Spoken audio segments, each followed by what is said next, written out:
ఈ క్వశ్చన్ పైన పరిశీలించినట్టయితే ఇక్కడ 1 2 3 4 యాంగిల్స్ ఒకే లైన్ మీద కనిపిస్తూ ఉన్నాయి. సో అప్పుడు ఇవన్నీ ఒకే లైన్ మీద ఉన్న యాంగిల్ లీనియర్ యాంగిల్స్ కాబట్టి అన్నిటినీ కూడితే మనకు వచ్చేది 180కి సమానం అవుతుంది. దాని ప్రకారంగా మనకి ఇక్కడ ఉన్నాయన్నీ కూడిద్దాం ఒకసారి చూడండి.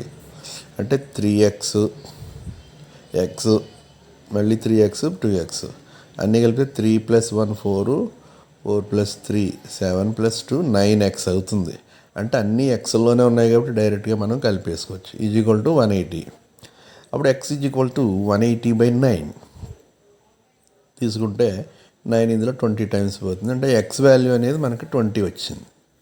x వస్తే ఇప్పుడు ఆ యాంగిల్స్ మనం కనుక్కోవచ్చు. ఫస్ట్ యాంగిల్ 3x యాంగిల్స్ తీసుకుంటే 3 × 20 యాంగిల్స్ అనేవి మనం వరుసగా రాయచ్చు.